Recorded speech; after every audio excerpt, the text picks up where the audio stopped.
បាទបងប្អូនបាទនេះទូរស័ព្ទដៃ Oppo A57 បញ្ហាម៉ាស៊ីនវានេះណាលេងទៅវាថាម៉ាស៊ីននឹងឡើងកម្ដៅណាឡើងកម្ដៅទៅវាបិទកម្មវិធីអត់លេងឲ្យលេងហើយជាការវាបលត់ម៉ាស៊ីននៃខ្លួនឯងទៀតមែនឥឡូវយើងចាប់ផ្ដើមធ្វើការតេស្តវាមើលបន្តិចមើល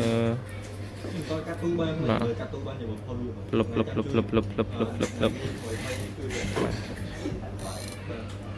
ចាំតិច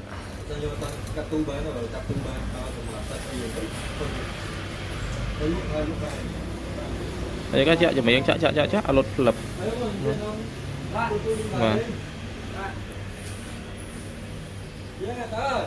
បាទហើយលើហើយអីនេះចាញ់បងប្អូនបាទវាថាឧបករណ៍របស់អ្នកនេះក្តៅពេកបាទឥឡូវវាចាប់ផ្ដើមធ្វើការបិទកម្មវិធីរបស់យើងបាទអត់ឲ្យប្រើអីទេណាបិទទាំងកម្មវិធីបិទទាំងម៉ាស៊ីនទៀតណាក៏លុតទៅបានអ្នកនេះលុតទៅបាត់ហើយបាទអូខេឥឡូវយើងមកធ្វើការដោះស្រាយវាបញ្ហាហ្នឹងភាគច្រើនគឺវាកើតទៅលើនេះបាទកើតទៅលើនៅក្នុងប្លុក IC ពលឺប្លុក IC ពលឺនេះបាទ SLIC ពលឺនេះជាទូទៅភាគច្រើនវាអាចបញ្ហាលើ SLIC ពលឺណាដូចពពុះ A53 ដូចអីដែរអញ្ចឹងណាបាទតកូល A5 បាទជាម៉ាស៊ីននេះពេលដែលខ្ញុំធ្វើការតេស្តបាទបើកដាក់អេក្រង់ហើយយើងធ្វើការយកដៃអុសកម្មវិធីវាទៅហើយយើងយកដៃស្ទាប SL ចឹងយើងឃើញថា SL នេះឡើងកម្ដៅខ្លាំងបាទឡើងកម្ដៅខ្លាំងជាងគេថា SL ឡើងកម្ដៅខ្លាំងទៅវាក្ដៅដល់ CPU ខាងក្រោមអញ្ចឹងវាអាចធ្វើឲ្យមានបញ្ហាបាទធ្វើឲ្យវាបញ្ជូនទិន្នន័យថាម៉ាស៊ីនហ្នឹងវាមានកម្ដៅខ្លាំងអញ្ចឹងណាអូខេឥឡូវយើងធ្វើការផ្លាស់ប្ដូរ SL នឹងមួយសាកល្បងលើមើលសិន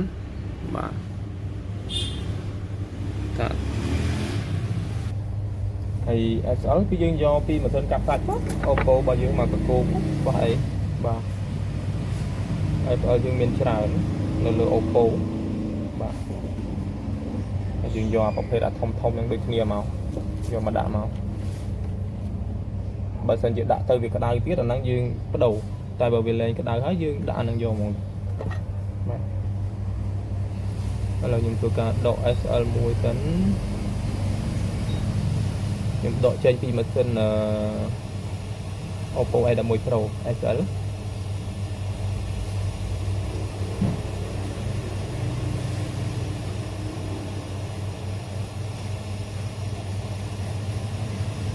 បាទឥឡូវយើងកំពុងធ្វើការផ្លុំវា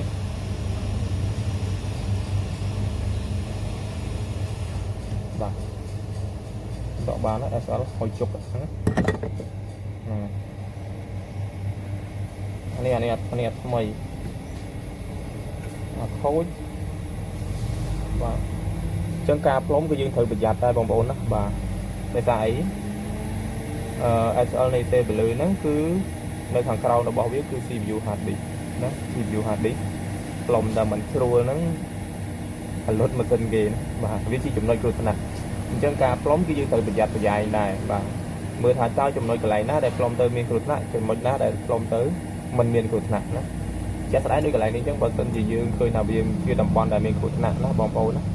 បាទអញ្ចឹងយើងធ្វើការឆ្កឹះបំបែកវាចេញទៅមិនផ្លុំទេអាហ្នឹង SL ហ្នឹងបាទយើងឲ្យធ្វើការឆ្កឹះបំបែកវាចេញមក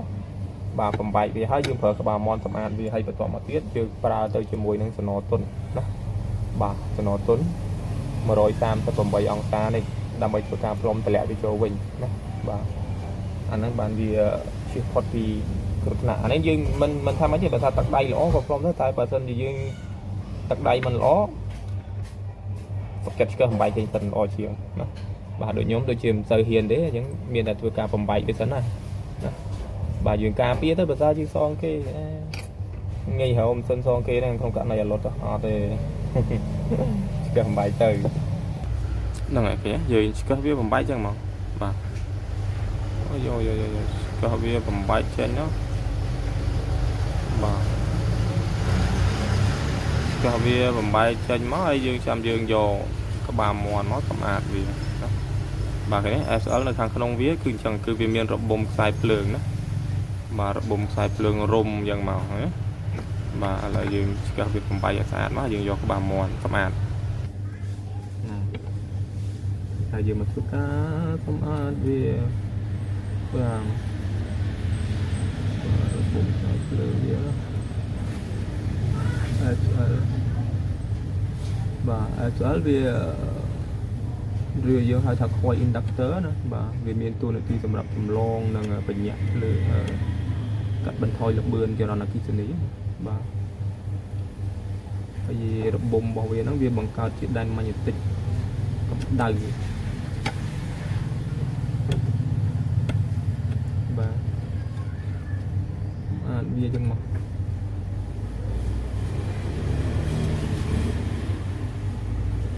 ấy chắc muốn ăn được một vật cộng đồng nó khăng chuyện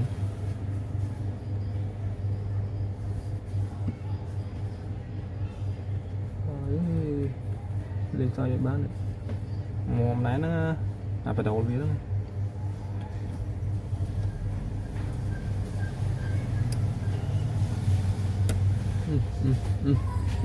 là một cộng đồng 13 cái lạch đây đây tôi phải sửa đã chơi được vậy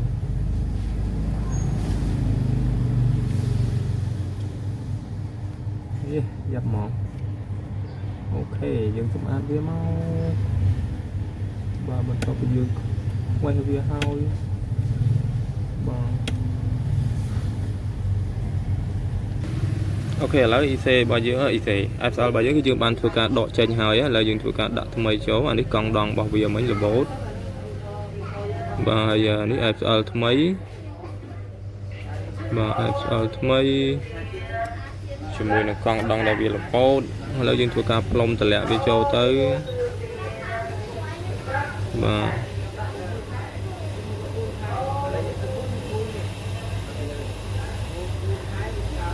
và chúng phở từ nó tốn bằng bồn mà từ nó tốn vì nghi từ plom tần tích tới video vậy video này nhé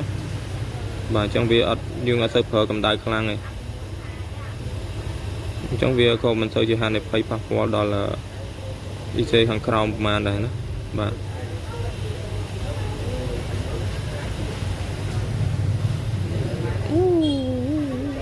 here khăn